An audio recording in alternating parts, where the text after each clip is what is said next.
안녕하세요. 난생처음 파이썬 프로그램 7주차 강의를 시작하겠습니다. 이번 강의에서는 리스트, 듀플, 딕셔너리에 대해서 하도록 하겠습니다. 목차를 보시면은 리스트의 기초, 리스트의 활용, 듀플, 딕셔너리입니다. 이번 강의할 내용은 다른 주에 비해서 내용이 조금 많습니다. 이 점 감안하시고 청취하시기 바랍니다. 먼저 이제 리스트의 기초와 리스트의 활용 부분을 다루도록 하겠습니다. 그리고 듀플의 개념, 듀플의 활용, 그리고 딕셔너리에 대해서 다루도록 하겠습니다. 학습 목표입니다. 리스트의 개념을 이해하고 활용합니다. 2차원 리스트 생성법을 익힙니다. 듀플을 이해하고 리스트와 차이점을 파악합니다. 딕셔너리 개념과 활용법을 익힙니다. 여러 개의 변수가 있죠. 넘버 1은 얼마, 넘버 2는 얼마.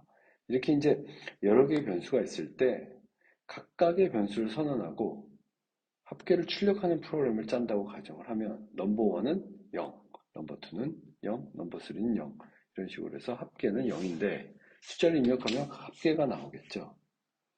자, 그런데 리스트의 이제 개념인데 리스트는 하나씩 사용하던 변수를 붙여서 한 줄로 놓는 개념입니다. 예를 들어서 종이 상자를 한 줄로 묶은 후에 박스 전체의 이름을 리스트, 넘버 리스트라고 지정하는 거와 똑같은 개념입니다. 그래서 각각의 리스트에는 번호 첨차를 붙여 접근합니다. 넘버 리스트 0, 1, 2, 3이죠. 그럼 4개가 한 줄로 묶여 있는데 얘네들의 전체의 이름은 넘버고 얘네들은 각각마다 번호가 붙어 있는 셈이죠. 대괄호 안에 값을 선언하면 리스트에 이런 식으로 각각 넘버 안에 값들이 들어가 있게 됩니다. 그래서 종전의 프로그램 짜던 건 넘버 1, 넘버 2, 넘버 3, 넘버 4로 이렇게 각각에 집어넣었던 걸 리스트로 선언을 해서 괄호로 대괄호로 묶어서 각각을 사용하게 되죠. 얘들의 각각의 값은 넘버 리스트 0, 넘버 리스트 1 이런 식으로 각각의 숫자가 들어있는 곳에 저장하게 됩니다. 넘버 리스트는 0이고 합은 0인데 이 부분을 0, 1, 2, 3 이렇게 되어 있죠. 자, 그래서 얘네들을 다 더하면 그 합계가 출력하게 됩니다. 그래서 세 개의 숫자를 저장하기 위해서 이렇게 하면 대괄호를 묶으면 되죠. 자, 리스트의 다양한 형태인데 리스트의 개념을 익히도록 하는 부분인데 비어있는 숫자도 가능합니다. 그럼 리스트가 이제 늘었다 줄었다 마음대로 데이터를 저장할 수가 있고 나중에 그 다음에 이번에는 정수로만 구성된 리스트를 발생을 시켰습니다. 세 번째는 문자열로만 익힙니다. 네 번째는 데이터 형식을 섞은 건데 이게 이제 정수와 문자를 섞었죠. 보통 이렇게 하는 경우는 잘 사용하지 않습니다. 이게 막 덧셈이나 뺄셈 같은 경우에 서로 부딪히고 그래서 보통 리스트는 하나의 형식만을 저장하도록 일반적으로 권고하는 상황입니다. 리스트를 하나씩 추가하는 방법인데 리스트에 append 0 그러면 상자 하나가 추가됩니다. 여기에 append 0 하면 상자 하나가 이렇게 추가돼서 이 안에 0이 들어가 있게 됩니다. 이 안에 0이 들어가 있게 됩니다. 이런 식으로 append 0을 하면 각각 0을 집어넣어서 처음에 상자 하나, 둘, 셋, 네 개가 차례대로 추가되게 됩니다. 그래서 이런 식으로 넘버 리스트를 넓은 자로 일단 비워놨다가 나중에 이걸 i라는 변수로 포문을 이용해서 0, 1, 2, 3 4번 appended를 하게 되면 네 칸의 데이터 저장 장소가 발생합니다. 리스트에 값을 대입하는 건데 이런 식으로 집어넣으면, 예를 들어서 이제 합계를 보고자 하는 거죠. 그래서 4개의 방을 만들고 4개의 방에다가 사용자의 입력을 받아서 숫자를 집어넣게 되면 그 모든 합을 출력하게 됩니다. 이 부분은 여러분이 실습을 잘 한번 하셔도 좋을 것 같습니다. 다음 중 리스트가 아닌 거를 고르시오. 뭘까요? 이게 이제 리스트는 대괄호입니다. 중괄호를, 소괄호를 사용하면 안 됩니다. 소괄호는 듀플이라고 뒤에서 다시 다루도록 하겠습니다. 첨자를 활용한 리스트 접근 방법인데, 첨자가 음수인 값의 경우에도 접근하게 됩니다. 예를 들어서 맨 뒤가 -1로 프린트 리스트 -1 하면 이제 40이 나와요. 이 경우에는 맨 마지막 값. 그러면 그거보다 앞선 값이니까 -2가 30이 되겠죠. 이런 식으로 발생합니다. 콜론을 사용하여 범위를 지정하는 경우도 있는데, 리스트 이름에 처음부터 끝까지 모두 지정합니다. 그래서 0부터 3까지, 처음부터 끝까지. 이게 이제 제가 잠깐 요거 하면서 요걸 빼먹었나 아니면 여기서 없었나 모르겠는데, 이게 0하고 콜론 3을 하죠. 그러면 0, 1, 2까지입니다. 저 맨 마지막까지 플러스 2를 한 값을 여기에 적도록 되어 있습니다. 그래서 이 3은 플러스 1이 된 값이니까 결국 0, 1, 2 3개의 값이 저장됩니다. 그래서 10, 20, 30. 프린트 넘버 리스트에 2에서 4까지면 2, 3까지입니다. 그래서 30, 40. 콜론의 앞이나 뒤에 숫자를 생략할 수 있습니다. 그래서 이걸 2, 하면 여기 어딥니까? 0, 1, 2니까 30부터 그냥 그 뒤가 나오는 거죠. 끝까지. 그래서 30, 40만 나와요. 이거는 2까지죠.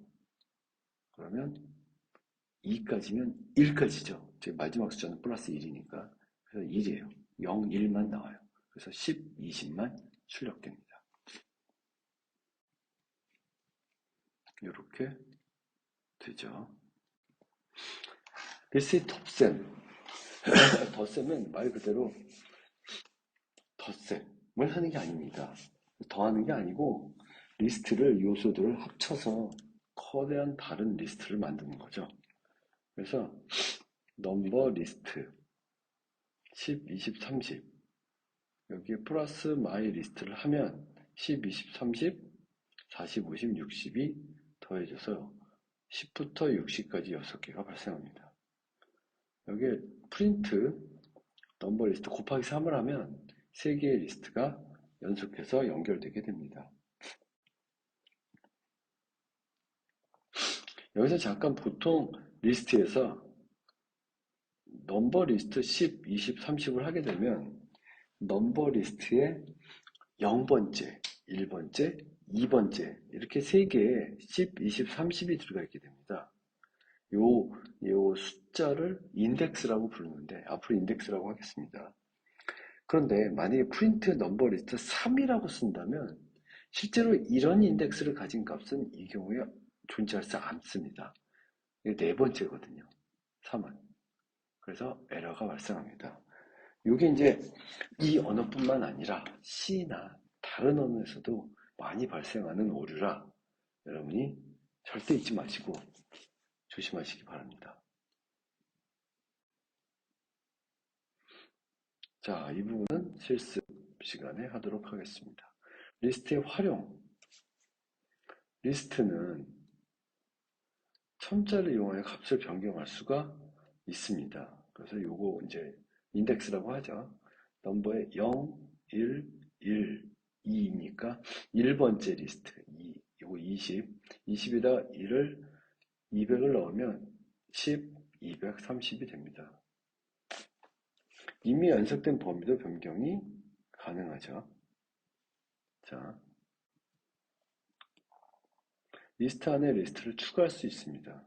그래서 이 20이란 인덱스 1번째 인덱스 20이란 숫자를 리스트 안에 다시 리스트를 넣어서 이런 식으로 만들 수가 있습니다.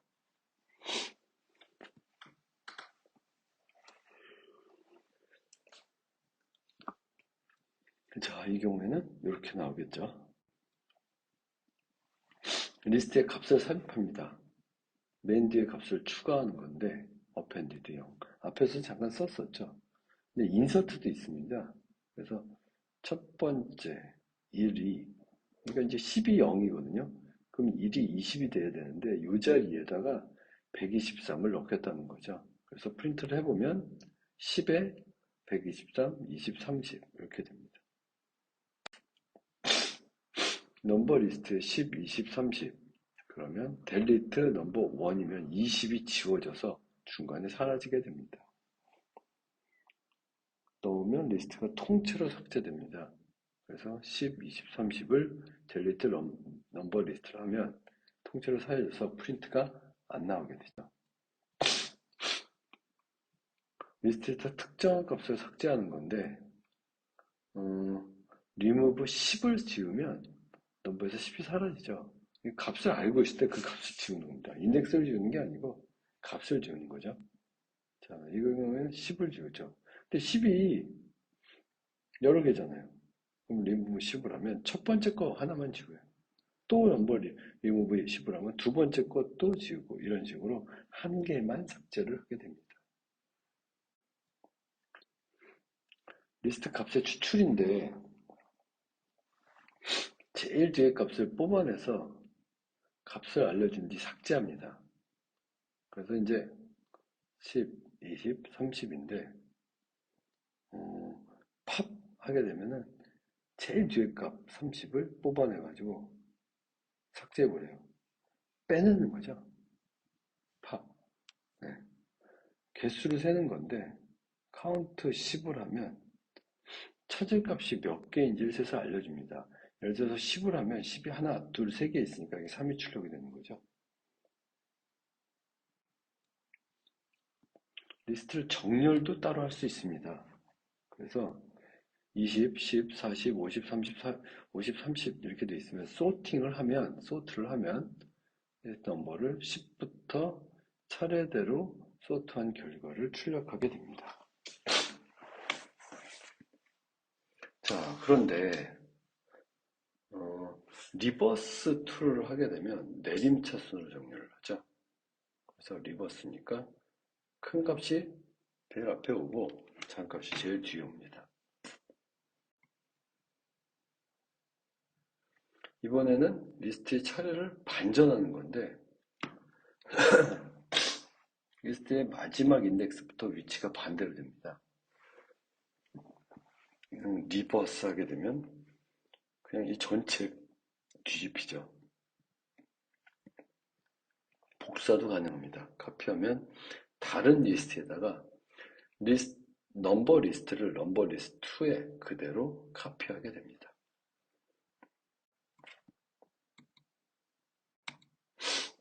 2차원 리스트도 가능한데 이 경우에는 1차원 리스트를 여러 개를 연결해서 이런 식으로 2차원 리스트가 되게 되는데 이 경우는 인덱스가 두 개죠. X방향, Y방향 뭐 이런 식으로 두 개의 인덱스가 붙고 대괄호 안에 다시 대괄호가 이렇게 묶여지게 됩니다. 포문을 활용한 2차원 리스트를 출력을 하는데 포문이 두 개가 필요하죠. 첫 번째는 한 줄을 출력을 하고 다시 그 다음 줄을 출력해야 되니까 포문이 한 개, 두 개가 자, K는 IK죠.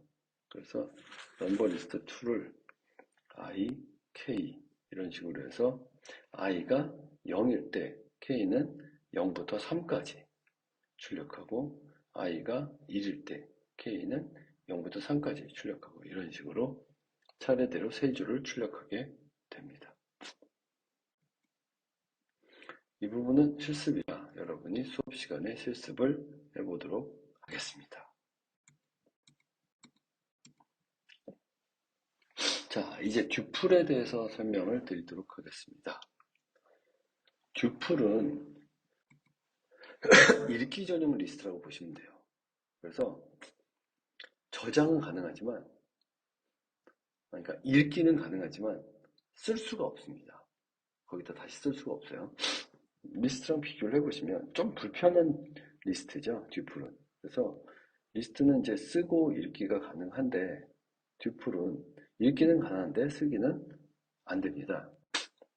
그래서 이런 식으로 소괄호를 형성을 해서 생성을 합니다. 그래서 프린트를 하게 되면 출력이 이런 식으로 되죠.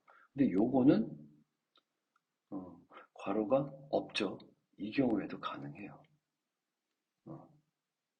자, 이 경우에도 가능해요. 듀플. 여기 좀 오타인데 이거 3이고 여기 4니까 이거 4예요. 자, 이거 5니까 5고 여기 전체적으로 오타가 있습니다. 이거는 슬쩍 같이 해보도록 하겠습니다. 수업 시간에. 그래서 읽기 전용인 듀플인데 이렇게 어펜드 40을 하게 되면 넘버 0에 42 통째로 삭제하면 이렇게 됩니다. 이게 전부 다 오류예요. 왜냐면 듀플은 읽거나 할 수만 있고 쓸 수가 없기 때문에 이런 식으로 데이터를 리스트 이렇게 할 거면 이제 리스트가 돼야 되죠. 그래서 모두 오류가 발생해요. 근데 이제 삭제는 되는데 듀플 이름을 써야 돼요. 그래서 뒤에 인덱스를 붙이지 말고 듀플 이름을 쓰게 되면 그냥 삭제되게 됩니다. 그래서 듀플의 어떤 값을 이제 결국 읽는 거니까 듀플 하나 어떤 값을 읽는데 넘버 듀플 1에 10, 23, 40이 있어요. 그럼 프린트 듀플 0을 하게 되면 0, 1, 2가 더해져서 출력이 되죠. 이런 식으로 지워지지 그 값을 저장할 수는 없지만 읽기만 있기 때문에 좀 안정적이긴 합니다. 얘도 이제 그 리스트하고 똑같이 프린트를 할 때 인덱스를 1부터 3까지다. 그러면 1, 2만 출력이 되죠. 맨 마지막에 써 있는 숫자는 뭐죠? 끝 인덱스에 플러스 1이기 때문에 맨 마지막에 써 있는 인덱스 자체는 나오지 않는다고 보시면 되죠. 자, 듀플의 더하기 곱하기 연산입니다. 그래서 더하기를 하게 되면 이렇게 리스트처럼 연결을 해서 출력이 되도록 합니다. 근데 이게 이제 듀플로 이렇게 쓰다가 여러분이 데이터를 바꿔야 된다 이런 일이 발생을 하게 되면 이 듀플을 리스트로 변환을 하는 게 가능해요. 이런 식으로. 자, 이렇게 가능해서 하는데 이게 이제 활용도가 많이 있진 않아요. 왜냐면 처음부터 듀플이나 리스트를 쓰는 이유가 있었기 때문에. 그래서 이런 것도 있다라는 것만 알고 계시면 좋겠습니다. 자, 이번엔 딕셔너리인데 딕셔너리는 이제 개념 그대로 이런 개념이죠. 영어 사전과 같은 구조가 돼요. 즉, 두 개의 쌍이 하나로 묶는 자료 구조를 의미하고 중괄호로 묶여 있어요. 그래서 키 값을 이렇게 쌍으로 이루어져 있습니다. 자, 그래서 키와 값의 쌍으로 이루어져 있습니다. 그래서 딕셔너리 변수는 키 하나, 값 하나, 키 하나, 값 하나로 되어 있고 중괄호로 묶이는 이런 상황입니다. 예를 들면 뭐 듀, 터틀은 거북, 뭐 이런 식으로 딕셔너리 개념이죠. 여러분이 찾아보는 사전과 뭐 비슷한 개념입니다. 딕셔너리 생성하기인데 키가 1, 2, 3이 값 A, B, C인 딕셔너리는 1은 A고 2는 B고 4은 C다. 그럼 프린트 딕셔너리를 하잖아요. 그럼 이런 식으로 출력이 됩니다. 키와 값을 반대로 써도 사실 상관은 없어요. 키와 값을 사용하는 지정한 것이지 어떤 값을 어떻게 반드시 사용해야 되는 규정이 있는 건 아니에요.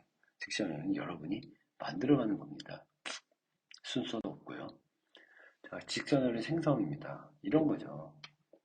키가 있고 4번 이름 부서가 있어요. 거기 값이 있어요. 천, 홍길동, 팝. 그럼 이제 묶어서 사용할 수 있죠. 딕셔너리 안에다 4번과 이름과 부서를 집어넣어서 사용할 수 있게 됩니다. 딕셔너리에 정보를 추가할 수도 있어요. 그래서 정보를 추가할 때는 키가 값을 쌍으로 추가해야 되는데 딕셔너리 이름 키에다가 값을 넣는 형식으로 연락처 010-112 이렇게 되면 딕셔너리 프린트 해보면 이렇게 됩니다. 추가하는 건 앰프 딕셔너리죠. 네. 여기도 앰프 딕셔너리 부서, 그럼 부서 한빛 아카데미하고 이제 올라가게 됩니다. 근데 이제 딕셔너리 안에 이미 값이 있는 경우에, 요건 참, 이게 그거군요. 이미 값이 있는 거예요. 부서가 있었잖아요. 앞에 부서. K-팝이었어요. 제가 이제 부서 옮겼어. 한빛 아카데미로. 그럼 부서에다 한빛 아카데미 치면 그 부서가 한빛 아카데미로 바뀌게 됩니다. 딕셔너리 키는 중복되지 않고 유일한데 만약에 동일한 키를 갖는 딕셔너리를 생성한다면 오류가 발생하지 않고 마지막에 있는 키값이 적용되어 생성됩니다. 이렇게 되죠. 4번 천 이름. 네. 근데 이제 프린트 딕셔너리 2를 하게 되면 4번이 하나만 출력이 된다. 이런 말씀을 드렸죠. 중복돼도 사실 상관없어요. 이렇게 예제를 생성할 수 하는 건 여러분이 해보도록 하겠습니다. 델리트는 이제 지워버리는 거죠. 부서를 지워요. 그럼 부서가 없어지죠. 그래서 각 딕셔너리의 요소의 키의 값을 이용하기 위해서는 딕셔너리 4번 하면 4번이 나오고 이름 하면 이름이 나오고 부서 하면 부서가 나오죠. 이런 식으로 유용한 함수들로 사용할 수 있습니다. 몇 가지 함수도 있어요. 키, 딕셔너리의 모든 키만 뽑아서 변환하는 거. 키만 뽑아서 변환하는 거 있죠. 그 다음에 딕셔너리 이름, keys 이렇게 하면 이름만 쭉 나오게 됩니다. 이게 리스트 함수를 사용하고 있습니다. 딕셔너리 이름 .values 하면 이름의 밸류를 측정하게 되죠. 투플 형태로 구할 수도 있습니다. 이는 딕셔너리 안에 키가 있는지 확인이 가능한데 이름하고 인 하면 true면 이름이 있는 거죠. 근데 이제 false면 없는 거죠.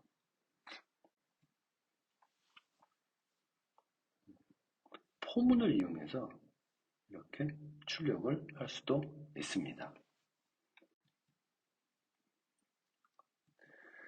그래서 뒤에 그 실습 부분은 수업 시간에 하도록 하고, 자, 7주차 수업은 여기까지 하도록 하겠습니다. 감사합니다. 수업 시간에 뵙겠습니다. 고맙습니다.